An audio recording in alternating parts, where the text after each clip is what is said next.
How are we doing, guys? And welcome back to TSTV. As I've mentioned previously, I'm going to be delivering more content for you this season. So in this video, I'm going to be doing a bit of a transfer roundup, a news roundup, because there has been quite a lot of news in the last couple of days or so. And we're going to kick off, obviously, with the big news of the last 24 hours, which is the statement released by Alexander Isak yesterday after the PFA Awards, where he was inducted into the team of the season. He released a statement on his Instagram basically saying that the relationship between him and Newcastle is irreparable and that it would be best for both parties if he were to leave. Now, Isak's situation has really divided a lot of opinion, hasn't it? On the one hand, you got a lot of people coming out and saying, particularly if you're Newcastle fans, criticising the way he's behaved and criticising the fact that he's essentially gone on strike and not going to play for Newcastle again.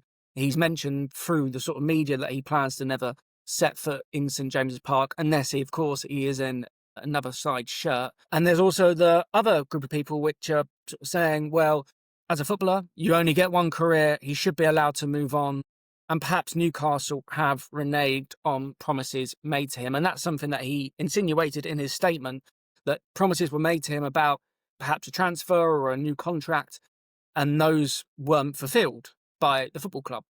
Now, in my opinion, and it's very easy to sit here and say as a content creator or a fan, I think Alexander Isak has gone about it completely the wrong way. And I also feel a lot of sympathy, I guess, with Newcastle and their supporters. And there's a couple of reasons for that. One, first of all, to address the point of, well, Newcastle have made promises to Alexander Isak that he can go. Well, it works one or two ways, right? Because Newcastle may well have promised Alexander Isak, if we get a bid from Liverpool or whoever else for £150 million, then we'll let you go. If we don't get a bid that reaches that particular figure, then we won't be able to let you go unless we sign another centre forward. Now, Newcastle have also been very, very, active in the market in terms of trying to recruit a centre forward, and they've not been able to get over the line. They tried for João Pedro and Liam Delap, who of course went to Chelsea. They've tried for Mateus Cunha, Brian Mbeumo, and Benjamin Sesko, that all went to Manchester United. They also tried for Hugo Ekitike, who ended up going to Liverpool, and there were a lot of rumours that Liverpool basically said to Newcastle, look, if you sell us Isak, we won't go for Ekitike. Declined that offer. That's what the rumours say. Obviously, you never know exactly verbatim if that was what was said. And Liverpool look like they're going to try and sign both anyways. From that point of view, Newcastle haven't had a suitable offer. Apparently, Liverpool have bid £110 million. And if Newcastle value Alexander Isak at £150 million, then they value Alexander Isak at £150 million. They also, I imagine, would have made clear to Alexander Isak, as a lot of football clubs do with players, that, okay, if we can get a replacement for you, if we can go and get the players that we want in the forward areas to replace your goal output, we'll let you go. Newcastle haven't been able to do that. So from their point of view, I think it looks like they've really tried to try and rectify that situation up front, but nothing has come off for them. And again, by Alexander Isak essentially going on strike and behaving the way he is, it actually makes Newcastle's position a lot more difficult, because every other club knows that they've got a player that doesn't want to play for them, and they know that Newcastle are desperate to sign a striker, so they're just going to keep raising the price. We've seen it they've been linked with Johan Visser from Brentford, who won 60-odd million. Now, Visser, I think, is a good player, but he's probably 45 million worth in terms of transfer, but Brentford have upped the money because they knew Newcastle need to sign a striker. So it puts them in a really difficult position. And Alexander Isak, again, with the way he's behaving, is making that more difficult, because Newcastle really don't have much areas to go in unless they manage to get one of these centre-forwards over the line, or Liverpool do stump up the cash to pay for him. So now that's even more in a critical condition, because Isak has released a statement essentially saying the relationship's broken upon repair. Newcastle have then counteracted that and said that they're very disappointed, but there is a way for him to be reintegrated back into the team, and they don't plan to sell him at this moment in time. So yeah, I mean, in terms of the whole situation, it is a very, very muddled and tricky one for Newcastle, and now for Alexander Isak to navigate. And I've also seen a lot of claims, as I mentioned a second ago, that players, they shouldn't be held to ransom. They only have one career. They should be allowed to go to Liverpool. And again, it's not that he's been held to ransom. He signed a contract. Alexander Isak has signed a contract to play for Newcastle United. Being a football player is very different to, say, working in an office. when you leave a particular role, someone's not going to come and pay £130 million for you, because as an asset, you're not as valuable as, say, an Alexander Isak is to Newcastle United. And it's just completely different ways of doing business. But I would also say, if you work in an office job, so whether you work it as just an admin support member of staff, if you're a director at a company, what happens when you want to leave that company? You usually have to work a notice period, and that's a 1 to 3 month period. So maybe you're not paying a fee, but you're essentially continuing to do the job until they can find someone to replace you to be able to fill that role adequately. And this is exactly what Newcastle are essentially doing, right? They're saying to Alexander Isak, well, if we get a suitable offer, you can go, but we need to get someone in to replace your output.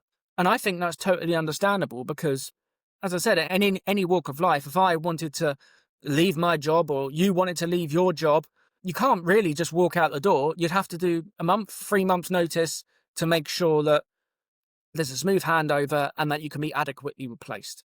So I have a lot of sympathy with Newcastle over this, a lot of sympathy with Newcastle fans over this. I'd be lying if I didn't say that I'd be upset if a player did this at my football club. We had a similar situation a number of years ago with Thibaut Courtois. He ended up leaving and we signed Kepa to replace him, which wasn't really an adequate replacement, but that's another story. And it's just a messy situation. And hopefully it does get resolved one way or the other. My feeling is that if Newcastle manage to get someone over the line, they will get a deal done with Liverpool to get him out of the club. But again, I can't see Isak, if he is there by September the 1st, saying, I'm not going to play the whole season. It's a World Cup year. He knows his transfer value will diminish. He will have to try and come back into the fold, play a part in the team. So we'll have to see what happens about that one. Another bit of news yesterday. Now, it's not been totally confirmed, but it looks like Tottenham have agreed a deal with Crystal Palace for Eberechi Eze. And for my money, that would be arguably the signing of the summer. I think he's an absolutely brilliant player, and I think he could be a game changer for Tottenham. I know he's had a few injury issues over the year, and he is 27, but his quality on the ball, ability to be able to wriggle out of tight spaces to find that killer pass, his ability to be able to score spectacular goals. And again, with Crystal Palace in the FA Cup last season, he was the difference. He was the reason that Crystal Palace won the FA Cup. Goal in the quarter-final, goal in the semi-final, goal in the final. He is a high-class player, and I think, could be the difference between Tottenham having an average season and getting into the Champions League. It'll be a massive statement signing for Tottenham as well. I mean, I can't think of another player who would have probably excited the fan base as much that they've signed in recent years, and almost a bit of a statement signing as well, particularly as Arsenal have been very, very heavily linked with Eze. It seems that they want to get some outgoings done before that deal gets before they would approach that deal, really. From Tottenham's point of view, that they swooped in, it looks like they're going to try and bid for Savinho as well. So it could be a very, very good summer for Tottenham. And if they get Eze, then I would make them very strong favourites for that 5th spot. It will be a very, very good signing. I'm very jealous. I personally love Chelsea to sign Eze, but it's hard to complain about it because we all know what the club's policy is on players of his sort of age, 27, 28. They're not going to pay £60 million because he's got no resale value. Again, we can complain about that. And again, maybe that's another video. But there's no point getting annoyed about it because we know it was never going to be a possibility. Today, there's also been some breaking news that Arsenal forward Kai Havertz, former Chelsea forward Kai Havertz, has picked up a knee injury. Now, we don't know how long he will be out for. There's rumours that it could be for the rest of the season, which would be a big blow for Havertz and a big blow for Arteta and Arsenal, because Arteta especially really, really values Havertz, the way he presses, the way he interlinks with the rest of the team. He may not be the most natural goal scorer in the world, but he is vital in terms of the way Arsenal play. And they do look a better team when he's in it. And obviously there'll be question marks whether he'd start as many games this season because Victor Gyökeres has joined. But I still think he would have played a lot of games.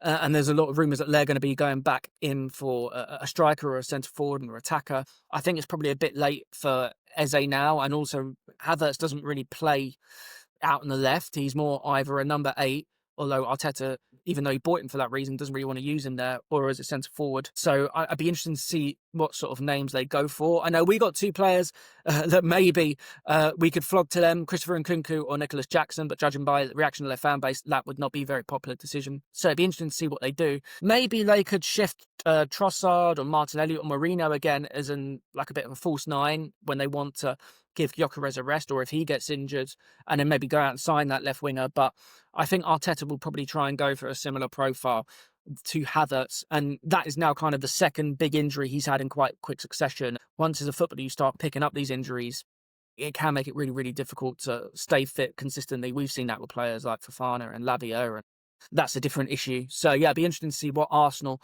do with regards to the Kai Havertz injury. And yeah, that's really the transfer update, guys. There's been a few more updates from Fabrizio Romano regards to Garnacho. Apparently, he turned down a move to Bayern Munich and really wants to come to Chelsea. But until we get some solid, concrete bids that go in, I'm not going to touch on that story just yet because it'll just be recycling the same news. So yeah, let me know what you think on my opinions on the Isak, Eze and Havertz situations.